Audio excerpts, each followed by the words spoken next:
Gurunaarayanete samarpayami.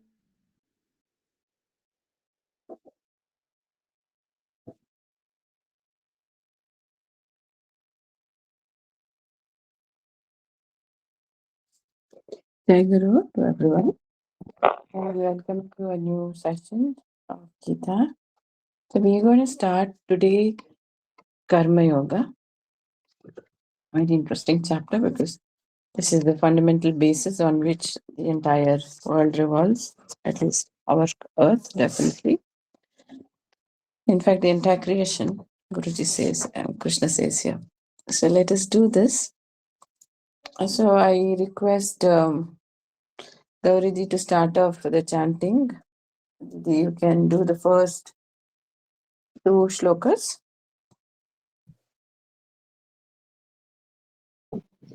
Your this one, no? Karma Yoga, third chapter. Yes. Jai Guru. Om Sri Paramatmane Namaha.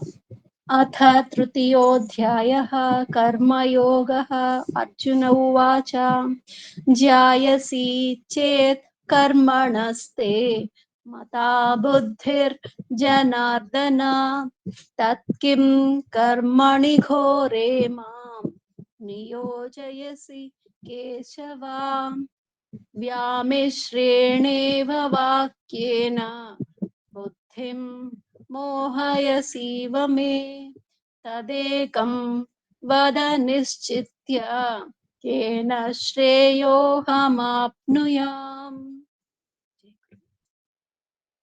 Thank you, Dev.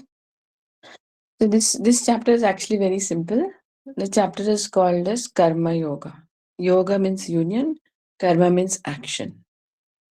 So basically it means that union through performing certain actions. Union with what? We already know. Union with Brahma through certain actions. So Arjuna says in the beginning, if you remember the last chapter, continuation, there Brahma talks about Sthita Prajna. So what are the highlights of Sthita Prajna? One who is established in wisdom is called Sthita Prajna. Yeah, higher wisdom is Prajna. So then now, what is the logical conclusion of Arjuna is that I have to have higher wisdom, meaning I need to know the scriptures, I need to have vairagya, renunciation, I have to give up everything. So obvious question now is, then why should I do any work? I have to go somewhere into the highest, nuances of my, wisdom. So why should I do some work? So that's the question Arjuna asks. He says, Jayasi chet karmanaste. Jayasi, you are saying it's superior. Jayasi is superior. Chet, if karmanaha, you're saying karmas are better than karmas, is te by you. Mata is my opinion, your opinion. Buddhi. Your opinion has been buddhi is greater than karma. Shreyas, it is superior. Jayasi. Janardana. Tat kim karmani ghore mam.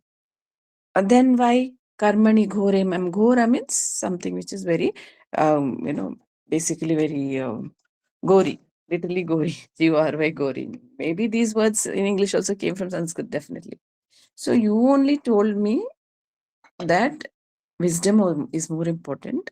Tat kim karmani ghore mam. Why are you telling me to do this terrible action, which is yuddha, mam, by me? Niyojayasi Keshava. You're making me to do it. You're telling me, okay, you are responsible, do this, Keshava. Vyami shreneva vakyena. Which is better? Vakyena, words or sentences. Say it. Buddhim mohayasi ivame. So my buddhi, moha, is diluted. My buddhim. Mohayasi. Ivame. Tat ekam. Anyone. Vada. Speak. Nishchitya. Definitely. Yena shreyaha. Which is better. Good. Highest. Aham apnuyam. which shall I subscribe to? Should I sit and get into higher wisdom, or should I do this war, which is very gory, which is ghora, terrible, which is very will cause bloodshed? So, Didi, then you can you now chant the next 5 shlokas? Yes, Jai Guru. श्रीभगवान् उवाच लोकेऽस्मिन् द्विविधा निष्ठा पुरा प्रोक्ता मया नघ ज्ञानयोगेन साङ्ख्यानां कर्मयोगेन योगिनाम् न कर्मणामनारम्भात् नैष्कर्म्यं पुरुषोऽश्नुते न च सन्न्यसनादेव सिद्धिं समधिगच्छति न हि कश्चित् क्षणमपि जातु तिष्ठत्यकर्मकृत् कार्यते ह्यवशः कर्म सर्वः प्रकृतिजैर्गुणैः कर्मेन्द्रियाणि संयम्य य आस्ते मनसा स्मरन् इन्द्रियार्थान् विमूढात्मा मिथ्याचारः स उच्यते यस्त्विन्द्रियाणि मनसा नियम्यारभतेऽर्जुन कर्मेन्द्रियैः कर्मयोगम् असक्तः स विशिष्यते. Thank you, Dey. Again, very simple set of shlokas and direct meanings. If you just get 1 or 2 words, you will get the meaning. These are very simple shlokas. There are no very meanings, layers of meanings are there, but I'm talking about even the construct of the Sanskrit is very simple, which is direct. Some of the shlokas are indirect. So this is very direct. Lord says, Shri Bhagavanu Vacha. Bhagavan says, Vacha, Loke Asmin, in this world. Loke, in this world, Asmin, Dvividha. There are 2 types. Dva is 2, right? Dvividha. So there you have the keyword. Nishtha. Nishtha means faith, or what you believe in, or what you're enjoying to do. Nishtha. Pura Prokta. Pura is ancient, or Sanatana times, ancient times. That's how the word Purana, that which was created in ancient times, the stories of the ancient times. So anciently, Pura, Prokta, spoken, Maya, by me only. Two types of faiths were given by me to this world. Anaga, sinless one. Maya Nagha, by me, O sinless Arjuna. What are the 2 faiths? Jnana Yogena Sankhyanam. I gave Jnana Yoga for the Sankhyas and Karma Yogena Yoginam. And I gave Karma Yoga for the yogis. So it is the usage of the word. If you understand that, then it is very simple, which you'll easily get in God Talks with Arjuna. So here, what does the Lord say? He says, Sankhya. Sankhya here will be explained as people who are Jnana Yogis. Yes, but actual meaning, who inquires after God, one who loves God. Initially, it starts off your curiosity, why we start loving God, or trying to understand who am I, where am I, or it may start from dukkha, like sorrow, why am I suffering? But finally, you start questioning. You ask, who are you? Who am I? Why am I here? What am I doing? Seriously, you know? So that is Jnana Yoga. And who does it? Who has the capability to do it? A person who has a higher intellect which is emerging. So that person is already a Sankhya. Or typically a person who has realized his duties to a certain extent, who has completed his duties to a certain extent, he is capable. So that person is called Sankhya. So Sankhya is analytical knowledge. So for him, he can sit and contemplate. And Karma Yogena Yoginam. So yogis here, very clearly Brahma Guruji's, Lord Krishna is saying that yogi is a person who does actions, not a person who sits and meditates all day.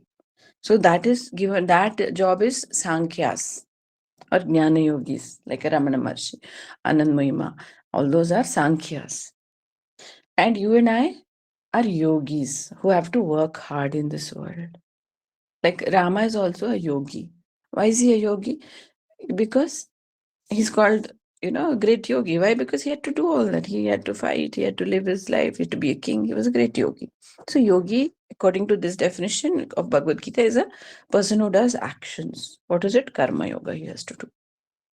He has to do God uniting actions or work hard. And how he has to work is explained next. Lord says, Na karmanam anarambhat. Arambhat is to begin. Anarambhat is not begin. So, by not beginning karmas, Naishkarmyam Purusho Ashnute. A Purusha cannot get Naishkarmya state. So, Naishkarmya is a very interesting state. Naishkarmya is a state where there is nothing to give and take left in this world. No karma. Naishkarmya. No karma is left for him. So, the word karma has broad levels of meanings. It means even the action that we are performing. It also means the result of the action that's performing. In a broader meaning, it also may imply spiritual actions that you're doing. Because karma yoga, there's a spiritual action. So we can use it in every way. And what is very fascinating is when you use it in different manners, sometimes the meanings of the shloka changes in a drastic manner. That's why it becomes a bit confusing after fourth and fifth chapter. But here, Lord talks about Naishkarmya state, the state where you don't have anything to give and take from this world. There's no more results of action. For that, Purusha Ashnute. So Lord says you can't attain the state of Naishkarmyata by not doing any action. Nacha sanyasanat eva siddhim sama adhigacchati. So he says just by doing sannyasa. Sannyasa is a complete giving up. See any sannyasi you see who's roaming on the banks of a river, wearing kavi, and has given up everything, like in the Himalayas or something. So that is called samnyasa, because he doesn't get married, he doesn't have children, he doesn't do anything, he doesn't even carry money. He should not carry money, he should not do anything. He gives up everything. So not only external, Bhagavan Krishna explains later it should be internal giving up also. But literally it is taken, sannyasa is giving up. So just by dropping everything external, Lord says you can't become a siddha. Siddha Purusha is one who has access to higher wisdom, one who has access to the higher capabilities of a human evolution. So you can't become a siddha just by giving up external things. Okay, I'll not get married. I will not be in this world. I'll go away into the hills. That doesn't entail that your hunger and thirst and bodily compulsions will stop. So Lord says you can't get Naishkarmya or Siddhi for the Sankhya. Siddhi comes to the Sankhyas who practice meditation and internal contemplation. And Karma Yogis also can't become Naishkarmya state without starting actions. Then Lord says, Nahi Kaschit, anybody, Kaschit, Nahi, definitely, Nahi, never ever. Kshanam api, Kshanam is a fraction of a second. Also, Jatu, he can ever, Tishtati akarmakrit. Tishtati is to sit quietly, akarmakrit. Without doing work, nobody can sit. That's what Lord says. Then Lord says, Karyate hi avashaha. He will be, avasha is helplessly. Avash. Typically, the word avash is used, see, like when you're possessed by something. They say she was walking like she was possessed. She was meditating like she was possessed. Okay, you can't say that, but you can say she was working like possessed. So something is making you do it. That is avasha. Karyatehi avasha karma. Sarvaha prakrtijah gunaha. Prakrtijah means that which is born of nature. Prakrtijah. Gunaha. Guna is from the gunas. What are the three gunas? Sattva, Rajas, Tamas. So we all are aware of it. There are three gunas in the Prakriti, which are entwined in such a manner, in so many million permutation and combinations, that it makes a billion beings perform eat, walk, act, think, and everything. So this comes in Prakriti. So Bhagavan goes on further in 13th chapter now. He explains that gunas are embedded in Prakriti. It's not part of Akshara. It is not there in Kutastha. Kutastha's characteristic is different, Akshara. And in the gunas characteristic, guna belongs only to Prakriti. So when the Kutastha enters the Prakriti as a soul, it gets enmeshed by the gunas. Gunas tie him up, bound by the gunas. So because of the guna, kya karyate hi avashah karma. Helplessly, everyone works in the Prakriti. Now, what does this mean? Somebody may be sitting alone and not doing anything. So, is that working? Yes, it is. Because even if the person sitting, his thoughts are continuously moving in his mind. His breath is going on happening. There are some activities of the prana which is going on happening in the body, like digestion, excretion. Something is going on in the body. So, that is also karma. Prakriti ja. Prakriti ja, that which is born out of Prakriti. So then Lord says, so everyone has to work. Some work keeps happening. So even thoughts are a work. In fact, karma happens at the level of thoughts only. This goes on to suggest it, right? So everything happens, and so that's why in the autobiography it's mentioned in Paramahansa Yogananda, he was a young boy, he wanted to kill a mosquito. And his guru looks at him and says, go ahead and do it. So no, it's ahimsa. I don't want to kill even a mosquito. Then he says, but just by the thought of wanting to kill, you've already created that action. So why don't you just go and complete it? So a thought which is generated gets completed, if not today, in future. So that itself is karma. That's why Bhagavan Krishna says further in the Gita, intention matters. The action, not the action itself.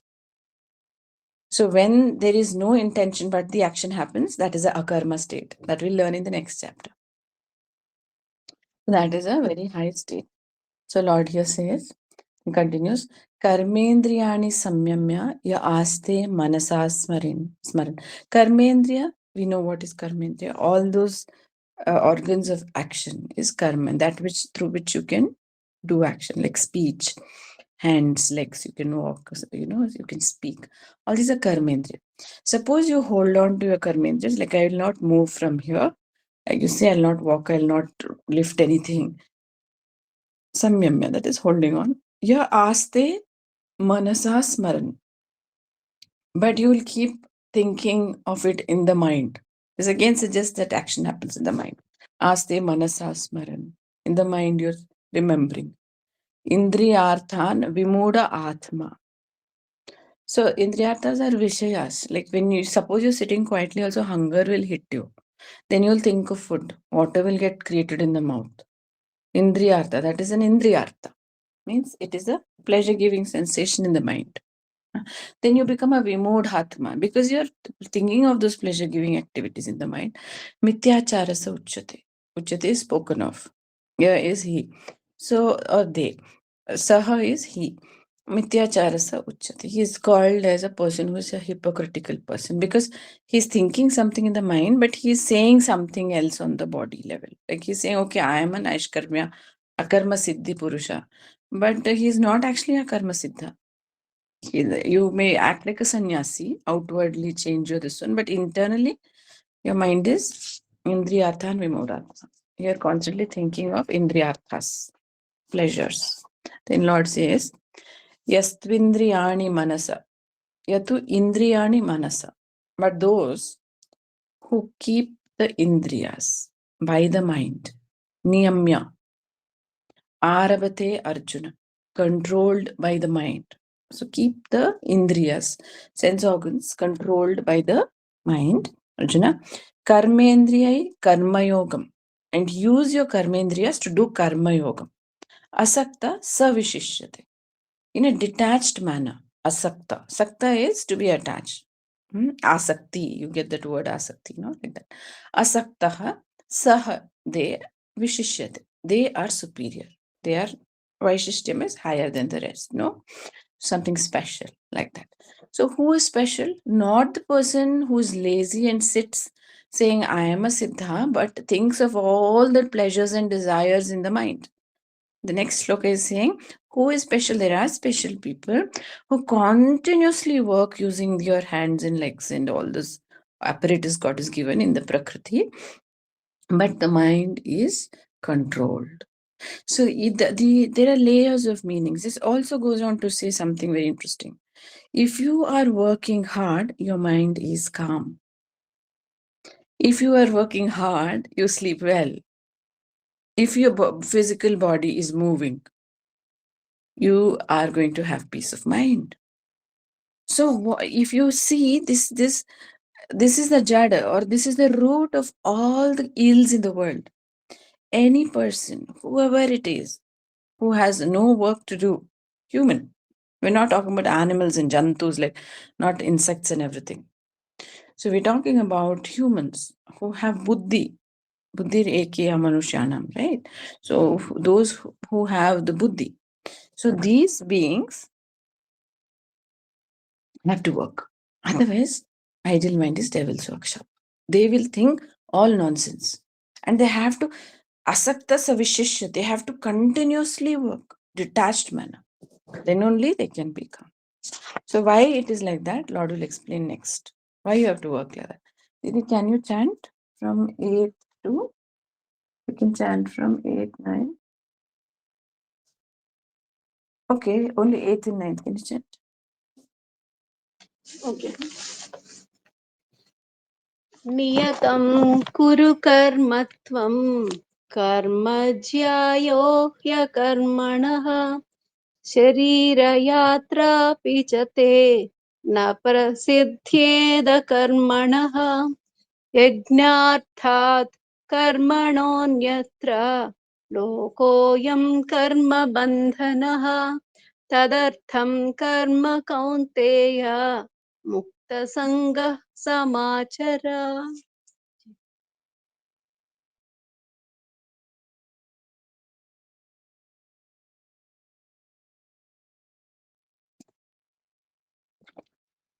Okay, let's look at the next one. Lord said, now you have to be active and control your sense organs with your mind. You should not go like an animal and use your sense organs. It also activates that other thing. What's the other saying? If you don't use your physical body so much, mind will become very disturbed. Further on, it will become the devil's workshop. So next Lord says, Niyatam kuru karmatvam. Constantly. Niyati say constantly. Kuru karmatvam. Do your karma. Kuru is to do, perform. It's a verb. Karmatvam. Tvam is you. Karma jayah. Jayah, we saw that. Jayasi chet karma. Superior. Shreyas. So karma jayahi akarmanaha. The doing work is better than not doing any work. Akarmana.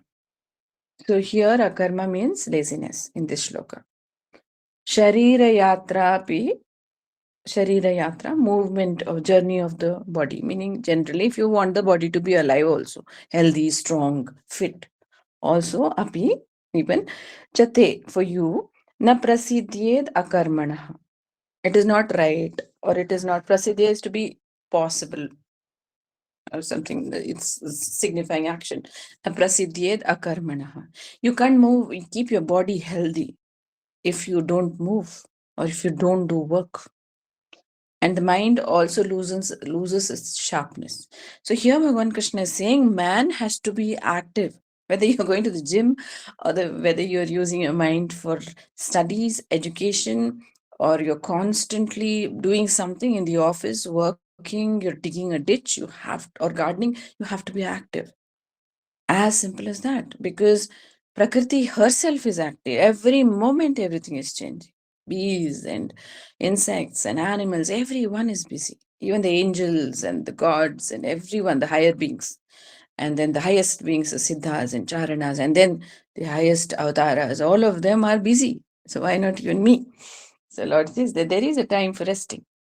So you can't move your body. That is why if you're very lazy, you end up having a lot of diseases in the body. Everything translates from the shlokas. Everything is given, you see, in the Gita. Then Lord says, now how do you do this work? This is where the advice comes. Yajnartat karmanaha. As a sacrifice, you have to do work. So sacrifice is not taking a goat and cutting it. What Prophet Muhammad meant there was taking your inner animal instinct and killing it. That is mentioned everywhere, and everywhere they get confused. There is a very interesting Purana in that Devi Purana, in that it says, Ma Kali once goes to Lord Krishna in the higher worlds and says, Lord, I don't know why they cut so many animals for me. I am a vegetarian and I worship you. So why do they do this to me? So that's a question. So you see, but you go to any of Mata Mandirs, they in ancient times it was rampant. Now people's intellect is increasing, so they're questioning things. So they're realizing this is wrong. So this was there. So sacrifice is always taken as a killing an animal. No, no, no, no. Sacrifice is work. When you give up something to attain something, that is called sacrifice. प्यार में त्याग देना. You have to attain something, you have to give up something, right? So like that. This whole world is built on sacrifice, if you see. Like to get a good percentage in school, college, you have to maybe forego little time, little play, go for more tuitions, study a little harder, more than the others. You get a good mark or a good percentage. Intellect improves, you do better in the exams, right? So that's a sacrifice. What is sacrifice? Your time. So if you want to, suppose you get into the matrimony, then you have to sacrifice some things for the other person. We can't go on living saying, I'll not give up anything. Then accruing will not happen. So this is a very interesting concept, you see. Even if you look at normal financial markets, yeah, you have to invest something, then you'll get the return. So that investment is the sacrifice, then the return is what comes will come, like that. So everything, if you go to the bottom of every law in the world, physics, action, reaction are equal and opposite. A law of inertia. You push something, it will go as much forward as you push. F is equal to ma. So you see, everything is dependent on this Gita shloka. The Gita shloka sums up everything. You have to give up something, you have to give an energy to get another source of energy, right? So like that. Yajnartat karmanonyat. So you have to sacrifice karma. Sacrifice for karma. Anyatra loko. You have to do your karma as a sacrifice. That itself, your hard work is your sacrifice. Anyatra lokoyam karma bandhan. So as a sacrifice, when you sacrifice something, give up, you don't expect results, right? You won't say, what did I get? I just left it. I put my investment and I forgot the what is coming. I just left it in that mutual fund. So it is a yajnartat, karman. Anyatra lokoyam karma. If you keep thinking, what happens? You're creating vega thoughts in the mind. You create the vega, karma bandhana happens. And you're going to get distracted, distressed mentally. You don't think about it. You give it, done. You gave somebody some donation. You don't go and see, oh, I gave her that sari, so is she wearing it? Did she make a salwar out of it? No, you just sacrifice, you give. You give a donation, they've taken it and gone. You don't worry, oh, I gave that person 5,000 rupees donation. What is he doing with that donation? No, this is sacrifice. Tadartam karma kaunteya mukta sangha samachara. Tadartam. So for the sake of karma, Kaunteya, Mukta Sangha Samachara, you have to sacrifice something. That's your karma itself has to be done as a sacrifice, Kaunteya. Mukta Sangha Samachara. This is how people who are very detached and very free in this world move about. Why are they free? Because they're not constantly getting anxious. Just do the sacrifice, do the work and forget it. This is how free people behave. Didi, can you next chant from 10th to 10th to 13th, 10th, 11th, 12th. जय गुरु सह यज्ञाः प्रजा सृष्ट्वा पुरोवाच प्रजापतिः अनेन प्रसविष्यध्वम् एषवोऽस्त्विष्ट कामधुक् देवान् भावयतानेन ते देवा भावयन्तु वः परस्परं भावयन्तः श्रेयः परमवाप्स्यथ इष्टान् भोगान् हि वो देवा दास्यन्ते यज्ञभाविताः तैर्दत्तान प्रदायैभ्यो यो भुङ्क्तेस्तेन एव सः यज्ञशिष्टासिनः सन्तो मुच्यन्ते सर्वकिल्बिषैः भुञ्जते ते त्वघं पापा ये पचन्त्यात्मकारणात्.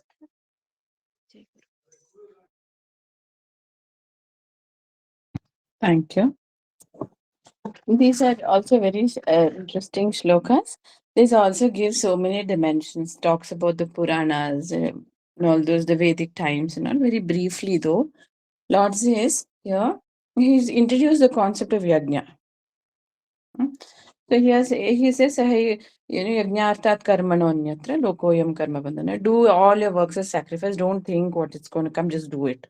Just do it and forget it. Okay, it's like that. Tadartam karma konte, hence do it like that konte, mukta sangha samadhi. This is how people become free. You're constantly anxious. That's because you're not, for two things. One is because you're not working hard enough. That's why you're anxious or you're depressed. People who are depressed basically are jobless. That's it. Mentally, they're constantly thinking. And then thinking becomes a habit, they can't work. Then they have to give up their job. So that's the vicious cycle of depression. So this is, Gita says everything. Then Lord says, Sahayajna praja srishtva. So this Saha along with Yajna sacrifices Praja. Praja is humankind, you and I. Srishtva were created. Pura, Pura again is beginning and ancient. Pura, Uvachaha. Who said in ancient times we were all created along with Yajna. This has levels of meaning, this shloka. It simply means Brahma created us in ancient times and said, oh, you have to do sacrifices. This is mentioned everywhere. You look at Judaism, Christianity, everywhere. So Christianity, Lord Christ said, I will be the last lamb, you shall not sacrifice anymore.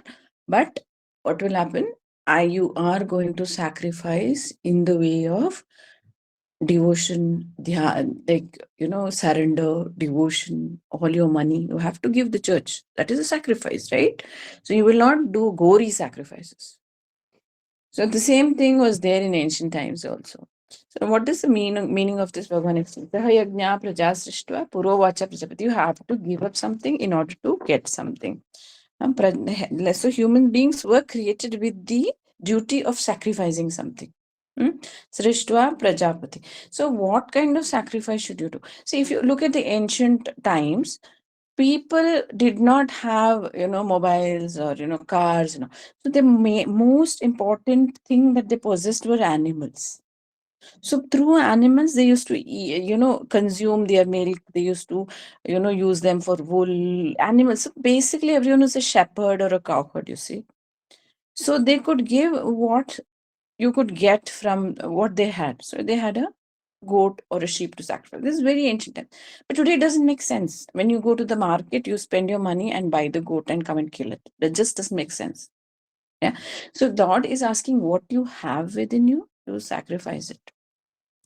So in olden days, they used to give milk to Lord Shiva, sacrifice that milk because it is your cow has given that milk. You are going to use it to give it to Lord.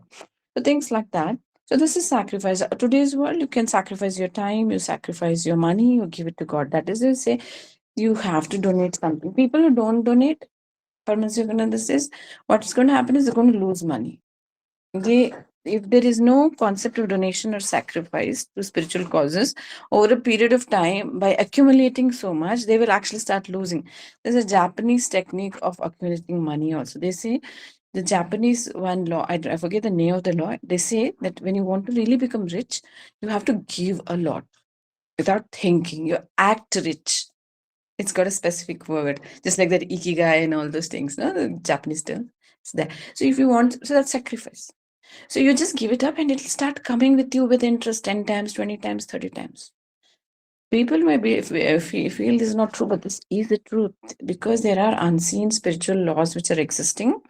Just like man discovered physical laws recently, Newton, Einstein, all these, Galileo, all these people discovered laws of physics through which we have all our mobile phones going to the rocket, satellites, and everything. Like that, these spiritual laws also will be discovered when man goes into higher levels of evolution, which is prajna. So this is one of that. Sahayagnya prajasrishta. This is a law.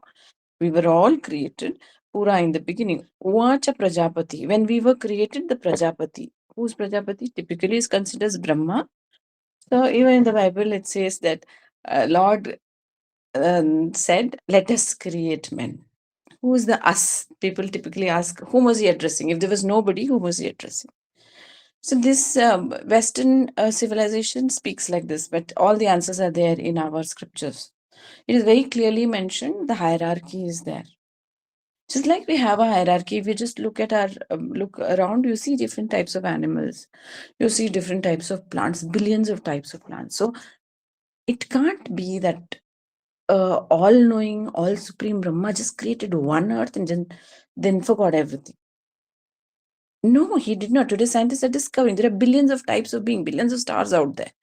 So there is a hierarchy even in creation. So one of the hierarchies says that humans were created by higher gods, which involves Brahma and Vishnu and all those hierarchical gods, the higher gods, Shiva and all. So these gods created. Anena prasavishadvam. From there, Anena prasavishadvam, we can ask them. Sorry, prasavishadvam is to get higher returns. Eshava astu Ishtakamaduk. Ishtakamaduk is one who gets Kamadenu. Kamadenu is one who is able to give you everything, right? Ishta is what you desire. So, what is the Prasavishadvam? What are you going to derive? You're going to derive by doing sacrifices, you're going to get everything. Basically, it means you work hard, you'll get your returns. So, that is how it is. You don't work, you don't get returns. You have how work, sacrificed work. If you do unsacrificed work, returns are lesser.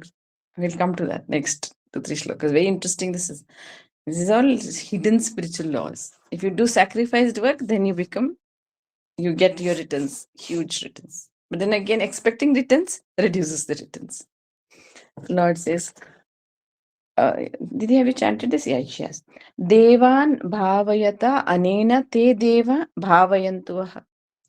Devan bhavayata anena. So what you do, these higher beings, we just discuss these higher beings are existing, right? It is there, it is rampantly there. In the Old Testament, they are mentioned as the Elohim, as the Nephilim. The Sumerian civilization, they are mentioned as the Anunnaki. In Indian civilization, they are called as the Devas. In the Quran and the Bible, which was created later, like the New Testament and in the Quran and all was created very recently, 1,000, 2,000 years back. But these Sumerian civilizations, 6,000, Babylon or Egyptian civilization, everywhere it's been mentioned. Even in the hieroglyphics, you see very big beings, massive beings, and humans are shown as the size of till the size of their knees. So the Puranas mentioned that Vishnu and the Devas and all are like 24, 34 feet tall. There is one interesting story in the Epic of Gilgamesh from Sumer, which says that Gilgamesh is basically the person who saved that civilization from the flood. The flood story is common everywhere. So Gilgamesh was so tall, he would catch hold of the lions and pet them as pussycats. Now, how can you catch a cat and put it in your lap? So he was so massive. So he was a Nephilim. He was a child of the gods, just like Arjuna was, or just like Bhima was, half god and half human. So this goes on to say that yes, we had, some kind of higher beings who were like consciously involved in taking care of us. After some time, they withdrew. They stopped coming. Okay, because after giving humanity a certain level of intellectual evolution, they withdrew. If you look at Zachariah Sitchin's writings, he says that in the Sumerian cuneiform script, it's mentioned that these Anunnaki came and they created fertilization. They told us how to make the soil fertile. They told us how to mine, how to create metallurgy, medicines and everything. They taught us and went. Same concept is there from China to this one. All the way. So this is true. It's mentioned even in the Gitas. These beings still exist. You now worship them. Only in India that worship is now prevalent. You worship Ganapati, Murugan, all these beings. Abrahamic religions of the West, they think that this is paganism. But that's not true, because even the foreigners who come and worshipped have seen Ganapati appearing before them. But then again, these devas don't appear simply, but they can give you what you want. Like you want car, marriage, bungalow, job, they give you instantly. Instantly they can give you, because observe logically, we are in control of what? We are in control of animals, right? We can take them, we can kill them, do whatever we want with them, or you can love them and all. So similarly, logically, if you look at the evolutionary progression, there has to be somebody beyond us. And they are the shining ones, the angels. In the Quran and the Bible, New Testament is mentioned as angels. So these are the devas, the shining ones. Devan bhavayatanena. De bhavayata is they are very happy with you. Anena te deva bhavayantuha. And you will also be pleased by them. And you will also be like, they will give you what you want. Parasparam bhavayanta. So make each other happy like this. Shreya paramam avapsyata. So this way you will sustain this creation by loving each other, asking for help. So what do we give them? We give them something in return, the devas. So that is why in India, whenever you go to a temple, you go there with flowers, incense, you take a coconut, you get fruits for the Lord, or you make naivedyam, you cook something and take it. So you're giving the devas what they need. The devas may not use it. They may distribute it amongst the needy, but you give it. And that is how, if you go to ISKCON or Tirupati Balaji or any of the Krishna temples, so much of money. 150,000 people or something are fed every day in Dharmasthala and in, Tirupati Balaji, free of cost in Jagannath Puri. How do they do that? It's very fascinating, isn't it? There are very beautiful stories about the devas, fulfilling the needs of the people. But we have lack of time, we don't go there. Then Lord says, Ishtan Boga Nivo Deva, Dasyante Yajna Bhavita, Tairdattana Pradayepyo, Yobungte Sthina. So this is your duty. You have to give something for the devas. Ishtan Boga Nivo Deva. So there's also mentioned in the Puranas that the devas who had tamasic nature used to ask for animal sacrifice. The devas in ancient times. And the devas who were positive in mind, they used to ask for, positive sacrifices. Like, okay, give me money. Give me. They may not use it in their world, but it's a rule that we have to do. So there is a very interesting, you must Google and find it out. You can get more details about it. How the devas had an argument in the higher universes, like in the higher realms. We are asking for sacrifices. Is it right to take animal sacrifice? They go to Brahaspati. Brahaspati is the guru of the devas, and ask him these questions. Like, see, we've been asking for sacrifices because these are the rules we follow. So, is animal sacrifice right? So, it used to happen in ancient yajnas, even in India. So, the ultimate, after the entire conversation, the ultimate result is Brahaspati comes to the conclusion that no, killing is not permitted. So that is to go on to say that, animal sacrifice was banned in some point of time. 3,000 years back, when Krishna came, he banned it. He said, don't do everything that is mentioned there in the Veda. It's not required. Jesus came and changed it. He said, no, not required. I'm the last lamb you sacrifice. So some change has happened. Just like we also changed our laws, right? Like 2,000 years back in the other yogas, you cannot kill a person. I mean, you could kill a person if you're a Kshatriya. But today you can't say, I'm a Khatri or I'm a Kshatriya. I'll go and chop off this head. He's done wrong. He's a murderer. No, law takes its action. So we've changed. We are progressing. So the other universes are also progressing. They are not stable. That thing is stayed in this universe. Everything moves. Everything changes in creation.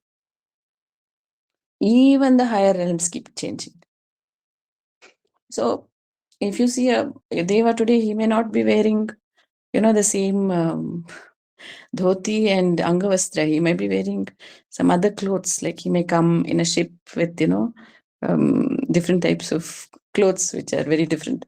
So we don't know how the devas have changed, except for people like masters like Paramahansa. They know. So science is enmeshed here along with, say, so-called mythology. So basically, we have to do yajna. Yajna shishta shina santo muchyante sarva kilbishaihi. So, kilbisha is sin. Santa is a sage. Hmm? Santa is saintly people. So, saintly people don't have sins. How? Yajna shishta ashinaha. So, ashina is ashna, ashina. It will keep coming. Eat, to consume. Consume. So, yajna shishta is the remaining of the yajna. You consume. Muchyante sarva kilbishi. All your sins will go. Bunjate, if you consume what is remaining after doing the yajna, you can take it directly as do yajna, get the prasad and eat it, or cook, give it to God, and then eat the rest. That becomes bhog. Okay, or whatever you earn, give a little bit to God and take the remaining. So that becomes also your sacrifice to God in money, whatever, like that. Bunjate te agham papaha. So others eat only sin. Agham is sin, and papa is sinners. Ye pachanti atmakaranat. Atmakaranat is personally, selfishly. I won't share anything. I will do only for myself. Pachanti, basically cooking for yourself. This also means when I work so hard, but I'll just keep accumulating. I'll accumulate billions in my this one, but we have only 5 years to live. We have only 10 years to live. 90% of the people do not use their savings. It would have been better before they die if they had written a will, or they had given it off, half of it to the anath ashram. At least they earn that return of punyam. But they don't. That is how the world works. You see, people will be rolling in millions, but 1 rupee will not be given as donation. This very sad state, right? The rich families, all of that. But then that everything will be accounted for. So then Lord says, Annad bhavanti bhutani par. Oh, this is not chanted, right? Didi, can you chant these 4 shlokas? To 14, 15? You can do it faster only. Uh, till 20, you do 14 to 20. Okay. Jai Guru. अन्नाद्भवन्ति भूतानि पर्जन्यादन्नसम्भवः यज्ञाद्भवति पर्जन्यो यज्ञः कर्म समुद्भवः कर्म ब्रह्मोद्भवं विद्धि ब्रह्माक्षरसमुद्भवं तस्मात् सर्वगतं ब्रह्म नित्यं यज्ञे प्रतिष्ठितम् एवं प्रवर्तितं चक्रं नानुवर्तयति हयः अघायुरिन्द्रिया रामो मोघं पार्थ स जीवति यस्त्वात्मरतिरेव स्यात् आत्मतृप्तश्च मानवः आत्मन्येव च सन्तुष्टः तस्य कार्यं न विद्यते नैव तस्य कृतेनार्थो नाकृते नेह कश्चन न चास्य सर्वभूतेषु कश्चिदर्थव्यपाश्रयः तस्मादसक्तः सततं कार्यं कर्म समाचर असक्तो ह्याचरन् कर्म परमाप्नोति पूरुषः कर्मणैव हि संसिद्धिम् आस्थिता जनकादयः लोकसङ्ग्रहमेवापि सम्पश्यन् कर्तुमर्हसि.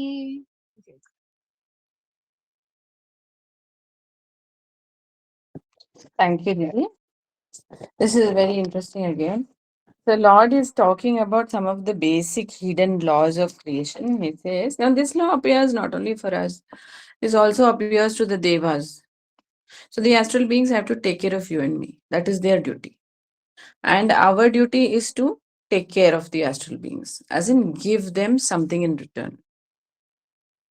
Now, Annad Bhavanti Bhutani. Now, this is this is called the Karma Chakra, the chakra of creation. So it says, Lord says, Annat. Anna means food. Bhavanti is to become, or they subsist or live. Bhutani. Bhutas are beings. Parjanya is rain. This word you have to learn if you don't know it already. Parjanyad Anna Sambhava. From the rains only, Anna is born, right? Food can be created. Plants will give food because of rains. Yajnat Bhavati Parjanya. Now, this is a very interesting concept. From sacrifices, rains come. Now, this can take a long time to explain this. But simply put, what is the yogic, what is the regular meaning of this is if you do some sacrifice, if you're constantly doing good, then good things happen in this world. So this is why in ancient times also we had the 10 commandments. What is it? Ahimsa, Satyasteya, Brahmacharya, Parigraha, Shaucha, Santosha, Tapaswadhyaya, Ishvara Pranidhana. Hmm? So we had this. You cannot kill anything or anybody. Okay, you have to speak the truth. Your mind and body should be coordinated. What comes out from your speech should be in your mind also. So otherwise you become a hypocrite. Bhagwan also told that just now. All these are yajnas. This is a kind of sacrifice we do. Ishvara Pranidhana, going to the Lord and surrendering to Him. Or even doing the regular yajna, like putting the fire, thinking of God and saying, okay, this is my rice, I give a part of the rice, swaha. This is my ghee, I give a part of the ghee, swaha. This is my fruits, I give a part of the fruits, swaha. This is the coconut which has it's been coming from my farm, Lord, take it, swaha. So I am doing this. There's also yajna. This is the typical way of ancient times. They used to do yajna onto fire. And they would expect this to go to the gods. Now, it's very fascinating. People may say, no, gods didn't come. But, Sri Sri Ravi Shankar's ashram, they had done some experiments. They used the auric photography and they did massive yajnas, it seems. I read about it and also somebody told us when we were studying.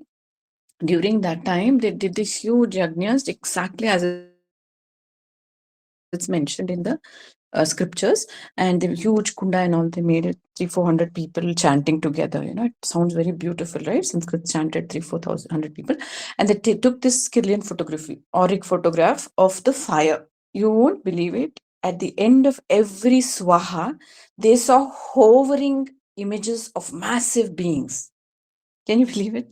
And the beings, the images of the beings were bluish, rainbow hued, golden.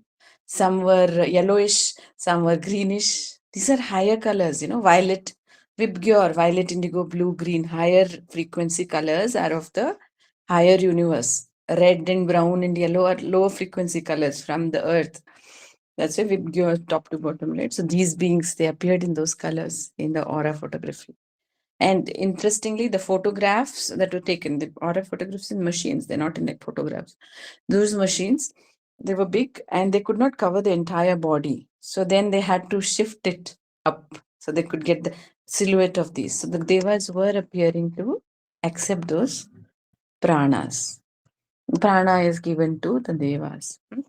So that's how yajna is to happen. So Lord here says yajnat bhavati parjanya. From that they give you rains. It's very clearly mentioned.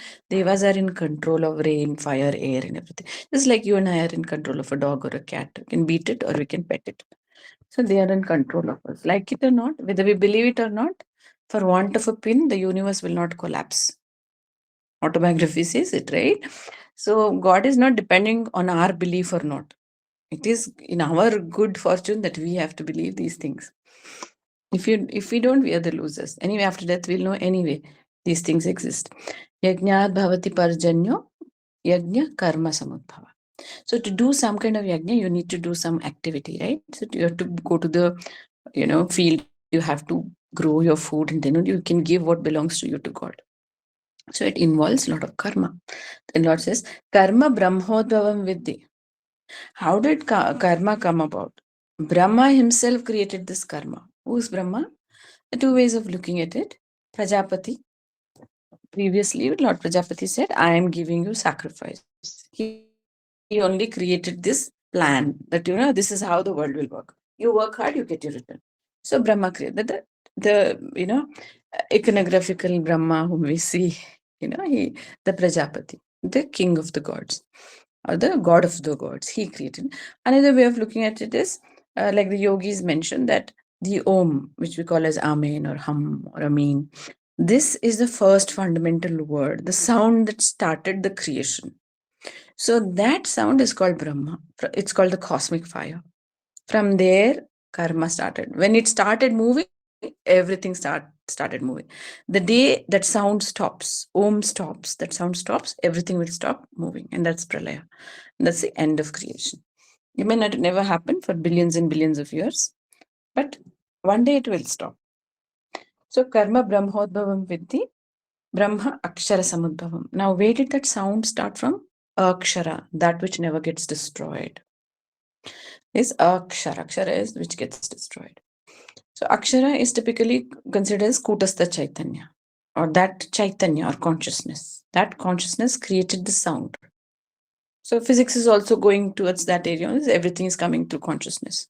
Consciousness creates matter, like that.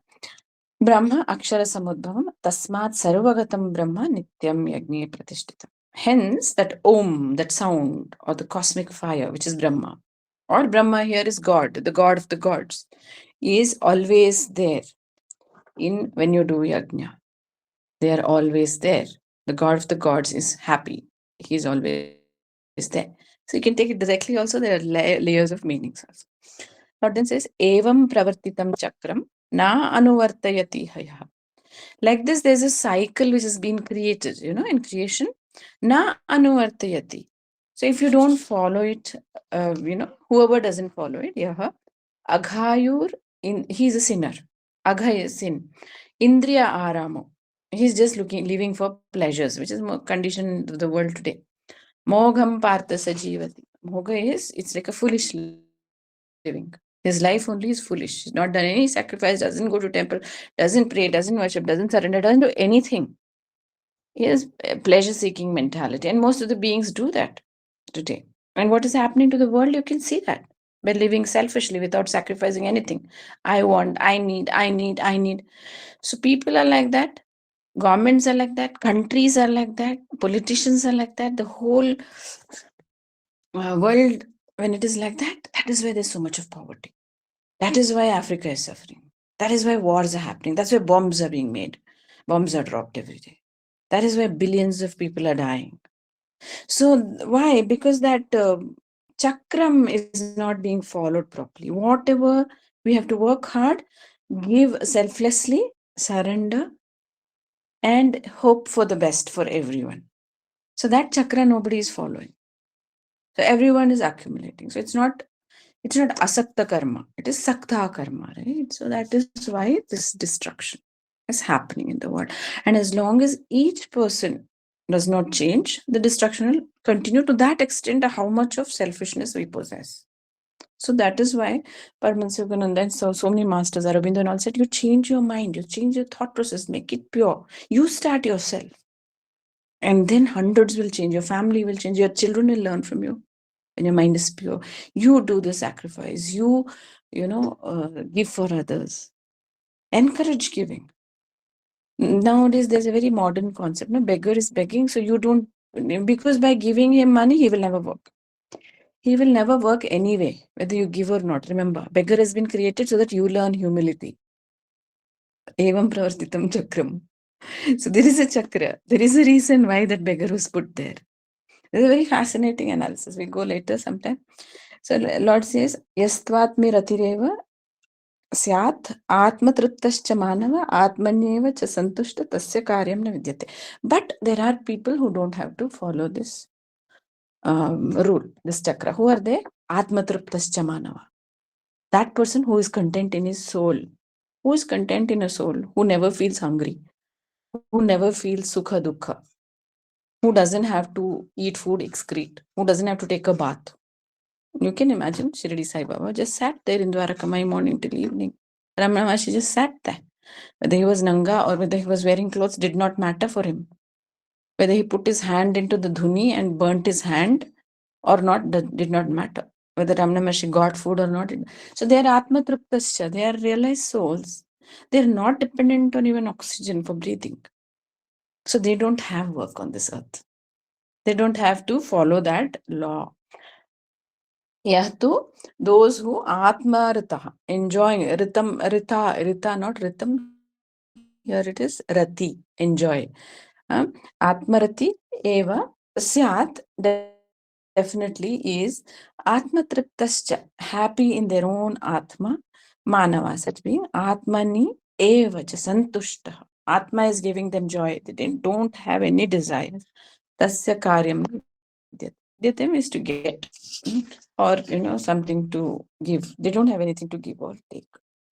नैव तस्य कृतेन अर्थो न कृतेनेह कश्चन न चास्य सर्वभूतेषु कश्चित् अर्थव्यपाश्य. The atmatryptascha manava, how does he behave? Na eva tasya kritena, he doesn't have to do anything. Artaha, because he doesn't have to gain anything, he's not wearing anything to work. Na akriteneha, he doesn't have to not refrain from any duties. Meaning it also goes on to say when Krishna cuts off somebody's head, it is not wrong. He can do anything. Master could do anything. He doesn't have karma. But I can't follow master because I'm not a master. Akriteneha here. Kaschanaha, nothing. Na cha asya sarvabhuteshu. Kaschit arthavyapashya. Sarvabhuteshu is all being. He is not expecting anything from any being. So he doesn't have to follow the rule of the yajna. So he's basically Atmatripta. This is a master. Tasmad asakta satatam, hence being detached constantly, karyam karma samachara. Do activities without expecting. Asakto hi acharan karma, by being detached and doing karmas, parama apnoti purusha. You will get the supreme result, or the supreme Brahman will become yours. You yourself will tend to become a Brahma. Lord Krishna gives an example, and with that we'll close. He says, karmanaiva hi samsiddhim. Through this kind of activity, asakta karma, detached, sacrificing for others, samsiddhi, so many people attain perfection. Astita janaka daya, astita attain, janaka adaya, other kings, other kings, janaka and such other kings, janaka adaya. Loka sangraham evapi sampashyan kartum arhasi. So how did they work? Loka sangraham. Can you see a Janaka today ruling India? And so much good things are happening in India because we have a Janaka who is doing it only for Loka Sangraha. The protection of the Loka or the people. He never thinks about himself. What did I earn out of it? What am I getting in return? No, Modi doesn't think of anything. Yes, Yogi doesn't think. So what is happening? Five aims colleges came up in UP when Yogi was there. All the evil, violent people started getting wiped out. So this is a norm of nature. When the king is very sattvic, very spiritual, does not expect anything. Some of them may feel threatened. The evil will always feel threatened. Oh no, this guy is not good. But there's nothing to point fingers at. If he's taking a very strong stance, the people are the bhava of the people. Te deva bhavayantu. For that deva, you are giving so much bhava. The good faith and love is like a powerful force which will push these great kings ahead. Like Janaka. So he's giving an example. So that is how you have to work. Whether you work 18 hours, 12 hours, because you have come here not for yourself. You came here to fulfill the duty of Brahma, not your work. You feel that your husband is yours, your wife is yours, your child is yours. They are not yours. You told Brahma, I'll take care of these people in this life. And then today you don't know. You start getting vexed. You're stressed. No, as a performer of asakta karma, you have to do this duty for Brahma and take care of everything that is under you and give it without expecting anything. That is what Lord Krishna is saying. Like a loka sangraham evapi sampashyan kartum arhasi. That is your only arhata. That is your own arhata, is the capability to do work. Or it is, how do I explain arhata? That is expected of you. You have to do it. So loka sangra. We are doing loka sangra. Whatever we do. But again, if you do it sakta, expecting anything, it is not loka sangra. sangraha. It becomes a agha. Ye pachantyatma karaka. So for yourself, you're doing it. So again, the mind where it is it matters when you're doing the work. What kind of a thought process, intention you perform that work. That is karma yoga. So we'll look at the very interesting set. Imagine if you and I were taught this in second standard. I keep thinking my life would have been totally different in the sense, perhaps I would have done everything, not for a result, but knowing that I have been called to do this for 70 years, even the study, and I would have done it so well because I know there is a Sarvadi Sakshi Bhutanam who is watching me, who has told me to do this. It is his planning. And I said, I will go and do this part of your plan. But now I am not doing. That becomes a karma bandhana. Then you have to come back and do it. Right? So you see how deep these teachings go. Well, so with that, I kind of ran over because explaining the Anunnaki and the Nephilim Elohim was not required, but you can Google, you got new words. Very fascinating study you can do. You can compare all the scriptures, and scriptures, you'll get it all running on the same thread. Let's take a moment of silence. Let's visualize that Brahma in whatever form you want to visualize him. He can take a billion forms. Going down, clasping his feet. We'll say, Om Guru Narayaneti Samarpayami. And let me explain the meaning of this mantra, Guru Narayaneti Samarpayami. Guru means that which the person or that being which removes you from ignorance. That is Guru. Narayana, the word means that being which causes creation to happen. Nara means water, Ayana means movement.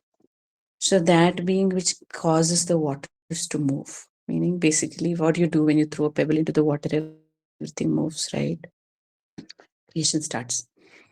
So that Narayana who moves the waters of creation is basically the Brahman, the creator. So that Brahman is the person who is going to remove me out of ignorance. So I am going to surrender myself completely to at his feet. That's what this means. Okay. So what we'll do is from today onwards, a slight system change. We will not chant the Gita. We've chanted till 6th, no? We'll remember that.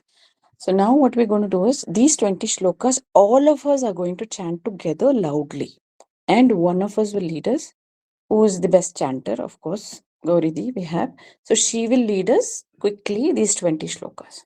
Tomorrow we will chant those 20 shlokas. That